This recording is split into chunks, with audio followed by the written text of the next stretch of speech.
Good morning guys, welcome to banking English mania का आज है 3 नवंबर और 3 नवंबर के द हिंदू आर्टिकल में आप सबका स्वागत है। तो चलिए बिना किसी देरी के शुरू करते हैं आज का पहला वर्ड है इम्ब्रोग्लियो। इसका मतलब होता है उलझन या फिर कन्फ्यूजन को कहा जाएगा इम्ब्रोग्लियो। इसके दो तीन मीनिंग है। एक तो हो गया किसी प्रकार का कोई उलझन है, झमेला है। दूसरा मीनिंग है इसका को स्कोबल, मतलब किसी प्रकार की कोई लड़ाई है किसी से, स्पेट है, ब्रॉल है। ठीक है, तो ये होता है इम्ब्रोग्लियो। और इसका एक और मीनिंग होता है जब कहीं पे कोई घपला हो रहा हो। ठीक है, किसी चीज़ में कोई गड़बड़ हो रही हो, किसी डिपार्टमेंट में घपला हो रहा है या गड़बड़ हो रही है, ये भी होता है इम्ब्रोग्लियो। तो ध्यान देना। सिनोनिम होंगे इसके स्क्वेंडरी, डिलेमा, कॉम्प्लिकेशन, ये इसके सिनोनिम होंगे। इनका मतलब भी होता है उलझन या फिर कॉम्प्लेक्सिटी। कॉम्प्लेक्सिटी में भी क्या होता है उलझन या फिर कोई दुविधा है। क्वेंडरी में क्या होता है दुविधा या फिर उलझन। ब्रॉल, स्पैट, ये भी इसके सिनोनिम होंगे, मतलब लड़ाई या फिर कोई झगड़ा है किसी से या किसी से बिकरिंग हो रही है, स्कोबल हो रहा है। ठीक है, तो ये होता है, ये इंटेंगलमेंट है किसी से, तो ये होता है ब्रॉल और स्पैट। ठीक है, एंटीनिम क्या होगा इसका रेलिवेंट, एग्रीमेंट, हारमनी, पीस, ये इसके एंटीनिम होंगे। हारमनी मतलब सामंजस्य या फिर किसी से एग्रीमेंट हो रहा है या आप किसी से सहमत हो रहे हो या फिर सामंजस्य हो रहा है। ठीक है, या शांति हो रही है, ये होता है हारमनी। एग्जाम्पल है इसका how can we end this imbroglio because of the resort double booking our cabin. जो हमारी कैबिन है उसकी जो डबल बुकिंग है उसके कारण जो उलझन हुई है या फिर झमेला हुआ है उसको हम कैसे ख़त्म कर सकते हैं। ठीक है, तो ये होगा अगला वर्ड आउटरीच। इसका मतलब होता है बढ़ जाना या फिर एक्सीड को कहा जाएगा आउटरीच, या फिर किसी को पीछे छोड़ना या फिर एक्सपेंड करना, विस्तार करना, इस टाइप का सेंस देगा आउटरीच। सरपास, सुपरसीड, आउटपेस, ये इसके सिनोनिम होंगे। सरपास मतलब किसी को पीछे छोड़ना, सुपरसीड किसी से आगे निकलना, आउटपेस किसी से बेहतर करना या किसी को पीछे छोड़ देना। आउटसाइन होगा, आउट रन होता है। ठीक है, इसका मतलब भी होता है पीछे छोड़ना। आउट स्ट्रीप होता है। ट्रांसेंड, इनका मतलब भी होता है किसी से आगे बढ़ना या किसी को पीछे छोड़ना। ओवर शूट, ओवर स्टेप, इनका मतलब भी होता है आगे बढ़ना या एक्सपेंड करना। तो ये होगा। एंटोनिम क्या होगा इसका फॉल बिहाइंड, पीछे रह जाना। फेल, लूज, सरेंडर करना या फिर किसी के सामने झुक जाना। किसी को पीछे नहीं छोड़ रहे हो, आप क्या कर रहे हो उसके सामने झुक रहे हो, तो ये होगा। एग्जाम्पल इसका government need to expand its network outreach activities. Government को इसकी अपनी जो नेटवर्क पहुंच है, जो उसकी एक्टिविटीज़ या गतिविधियां हैं वो एक्सपेंड करने की ज़रूरत है। ठीक है, तो ये होगा। अगला वर्ड है स्कैवेंजिंग।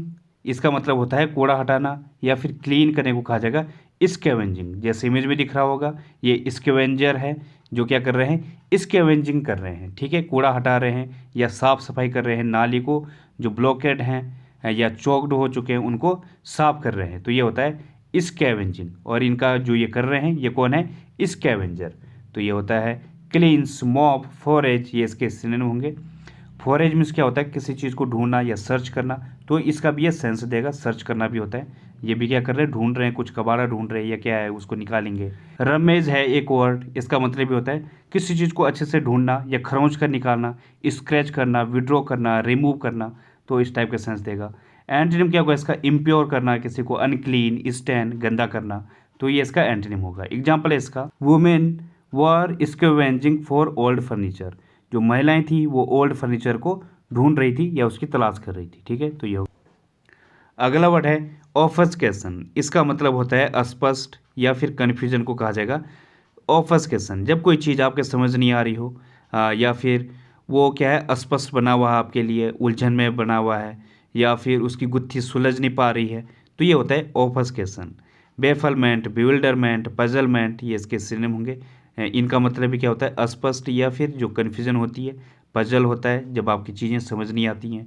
ठीक है, बिविल्डरमेंट में भी क्या होता है जब चीज़ें आपको समझ ना आ रही हों, कन्फ्यूजन को कहा जाता है बिविल्डरमेंट और बेफलमेंट, तो ये होगा। मिस्टिफिकेशन, बेम्यूजमेंट, ये भी इसके सिनोनिम होंगे। इनका मतलब ही कन्फ्यूजन होता है या फिर जो आपके लिए एनिग्मा बनी हुई है। एंटोनिम क्या होगा इसका जो क्लेरिफाई है, क्लियर अप है, एल्यूसिडेट है, मतलब स्पष्ट है, तो ये इसका एंटोनिम होगा। एग्जाम्पल इसका their obfuscation made things much worse. उनका जो अस्पष्टता है या फिर जो कन्फ्यूजन है उसने चीज़ों को क्या कर दिया, और ज़्यादा वर्स कर दिया और यह और ज़्यादा ख़राब कर दिया। ठीक है, तो ये होगा। अगला वर्ड है रेपेसियस। इसका मतलब होता है लालची या फिर ग्रेडी इंसान को कहा जाएगा रेपेसियस। मतलब जो बहुत ज़्यादा लालची है, पेटू है, या फिर गंदी नीयत का है, ठीक है, खाऊ टाइप का है, ये होता है रेपेसियस। एवेरिसियस, रेवनस, यूजरियस, ये भी इसके सिनोनिम होंगे। यूजरियस मतलब क्या होता है, जो बहुत ज़्यादा सूदखोर होता है। मतलब जो जितना मार्केट में क्या होता है ब्याज होता है, वो उससे ज़्यादा ब्याज पर पैसे देता है। ठीक है, तो जो सूदखोर है उसे कहा जाएगा यूजरियस। रेवनस, अवेरिसियस, इनका मतलब ही लालची या पेटू को कहा जाएगा। ग्लटननेस होता है। और क्या था, वोरासियस, ये भी क्या होता है, जो अतृप्त है, लालची है, वो होता है वोरासियस। एविड, इडेसियस, ये भी इसके सिनोनिम होंगे। इनका मतलब ये होता है लालची या फिर ग्रेडी इंसान। एंटोनिम क्या होगा इसका, जो सेटिस्फाइड है, फुल है, कंटेंट है, सेसिएट है, तो मतलब तृप्त है जो। ठीक है, सेसिएट मतलब तृप्त। कंटेंट में इस पर क्या होता है, तृप्त इंसान को कहा जाएगा, या अपने आप में जो खुश है, तो ये होता है। एग्जाम्पल है इसका, ही लुक्ड समहाउ रेपेसियस। वो जो है कुछ हद तक लालची दिखता है या पेटू दिखता है। ठीक है, तो ये होगा। अगला वर्ड है प्राइज। इसका मतलब होता है जोर लगाना या फोर्स को कहा जाएगा प्राइज। मतलब किसी चीज़ को ज़बरदस्ती खींचना या निकालना, बाहर खींचना, या किसी से कुछ ज़बरदस्ती करके निकलवाना, इस टाइप का सेंस रहता है प्राइज। इसका एक और मीनिंग होता है कोई इनाम है।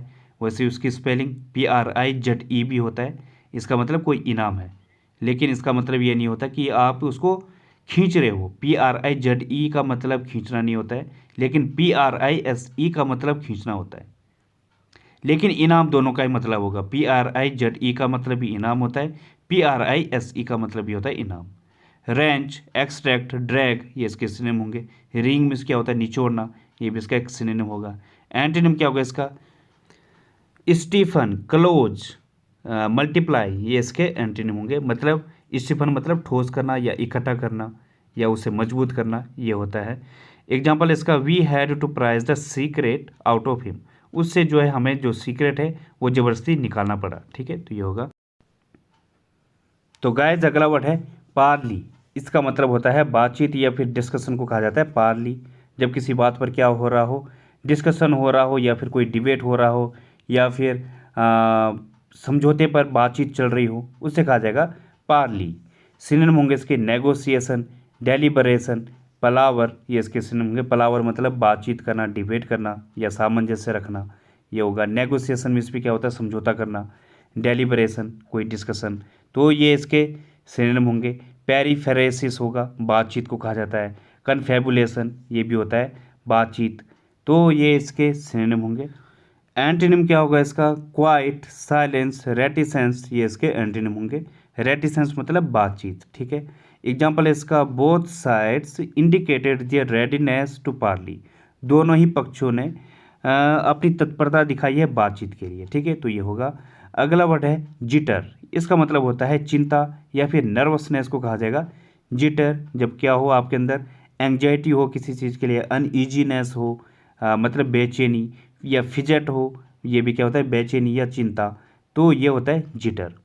सीवर, डीथर, ये भी इसके सिनोनिम होंगे। इनका मतलब भी क्या होता है, चिंता या फिर किसी प्रकार का आपके अंदर कोई कंपन है या अनईजीनेस है। ठीक है, ये होता है, तो ये इसके सिनोनिम होंगे। एंटोनिम क्या होगा इसका, कामनेस, सिरेनिटी, इम्परटर्बेबल, ये इसके सिनोनिम होंगे।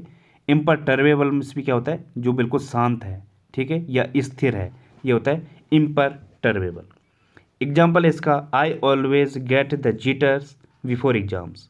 एग्जाम से पहले मैं हमेशा नर्वस हो जाता हूँ या फिर चिंतित हो जाता हूँ। ठीक है, तो ये होगा। अगला वर्ड है पैंडर। इसका मतलब होता है बढ़ावा देना या एनकरेज करने को कहा जाएगा पैंडर। मतलब किसी को बढ़ावा देना, उकसाना या फिर उससे उत्साहित करना। ठीक है, या फिर कि उस किसी को प्रेरित करना, इस टाइप का सेंस देता है पैंडर। सिनोनिम होंगे इसके, प्रॉड, पिंप देना या इम्बोल्डन, बढ़ावा देना या फिर किसी को एनकरेज करना। पिंप किसी को उकसाना, या प्रॉड मतलब बढ़ावा देना या एनकरेज करना, प्रेरित करना। बायो अप होगा, ये भी प्रेरित करना होता है। पेप अप, बढ़ावा देना। स्टिमुलेट, इस पर, ये भी इसके सिनोनिम होंगे।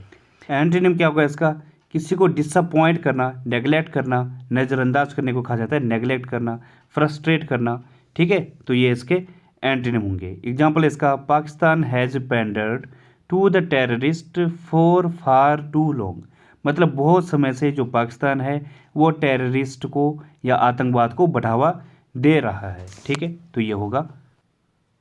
तो गाइज आज की ये पहली इडियम है गो बरसर्क। इसका मतलब होता है गो क्रेजी, मतलब पागल होने को कहा जाएगा गो बरसर्क। जैसे एग्जांपल है, he went berserk from years alone in the jungle, जंगल में बहुत दिनों से रहने के बाद वो कैसा हो गया, पागल हो गया या फिर क्रेजी हो गया, ठीक है। तो ये होगा। अगला वर्ड है गुड एग। इसका मतलब होता है गुड पर्सन, मतलब जो एक अच्छा इंसान होता है उससे कहा जाएगा गुड एग। जैसे Jack is not a good egg, don't trust him. जो जैक है वो एक अच्छा पर्सन नहीं है, अच्छा आदमी नहीं है, उसके साथ उस पर विश्वास मत करो, ठीक है। तो ये होगा। अगली ईडियम है ब्लो हिज टॉप। इसका मतलब होता है लूज हिज टेम्पर, मतलब आपा खो देने को कहा जाएगा या फिर बहुत ज़्यादा क्रोधित होने को कहा जाता है ब्लो हिज टॉप। जैसे एग्जांपल है, I think he will blow his top when you give him the news. जब तुम उसे न्यूज़ दोगे तो जो है वो बहुत ज़्यादा वो अपना आपा खो देगा या फिर बहुत ज़्यादा क्रोधित हो जाएगा, ठीक है। तो ये होगा।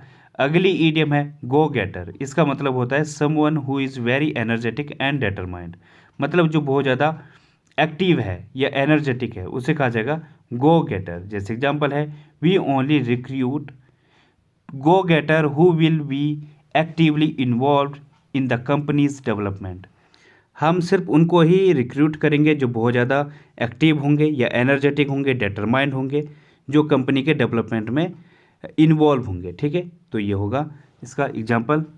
तो गाइज आज का रूट वर्ड है एंटी या फिर एंट। इसका मतलब होता है अगेंस्ट या फिर अपोजिट, मतलब किसी चीज़ के विरुद्ध का सेंस देगा एंटी या फिर एंट। अब जैसे वर्ड है एंटागोनिस्ट, इसका मतलब होता है अपोनेंट या फिर प्रतिद्वंदी को कहा जाएगा एंटागोनिस्ट। अगला वर्ड है एंटीडोट। इसका मतलब होता है क्योर या फिर रेमेडी को कहा जाएगा एंटीडोट। जो किसी चीज़ का क्या हो, एंटीडोट हो या फिर विषहर हो उसे कहा जाएगा एंटीडोट। अब अगला वर्ड है एंटीबायोटिक। ये होता है a medicine which is used for destroying bacteria and curing infections. जो जीवाणुनाशक औषधि होती है उसे कहा जाएगा एंटीबायोटिक्स, ठीक है। कहीं पे आपकी चोट लग गई है, घाव हो गया है, तो एंटीबायोटिक्स डाली जाती है उसमें ताकि जो जीवाणु है वो मर जाएं, ठीक है। एंटीपैथी, इसका मतलब होता है a feeling of intense dislike या फिर हॉस्टिलिटी को कहा जाएगा एंटीपैथी। जब आपकी किसी से चिढ़ हो या फिर आप किसी से नफरत करते हो बहुत ज़्यादा, ये होता है एंटीपैथी, मतलब आपकी किसी के लिए बहुत गंदी फीलिंग है, ठीक है। तो ये होगा। अगला वर्ड है एंटीथीसिस। इसका मतलब होता है एग्जैक्ट अपोजिट, मतलब जो बिल्कुल किसी चीज़ के एग्जैक्ट अपोजिट हो या विपरीत हो उससे कहा जाएगा एंटीथीसिस। जैसे कि अभी कौन था वो, इरफान पठान, तो जो है उन पर पाकिस्तान जो है आरोप लगा रहा था कि वो एंकरिंग करते हैं और उनको जो है जिस तरीके से वो डांस कर रहे थे ये बिल्कुल भी क्या है, गलत है। तो कैसा है, it was the antithesis of good anchoring या फिर जर्नलिज्म, ठीक है। ये जर्नलिज्म के बिल्कुल क्या है, विपरीत है या फिर एंकरिंग के बिल्कुल विपरीत है, उसे जो है अनबायस्ड रहना चाहिए था, ठीक है। तो ये होगा एंटीथीसिस। तो गाइज आज के लिए बस इतना ही। थैंक यू, धन्यवाद। If you like the video please like and subscribe the channel.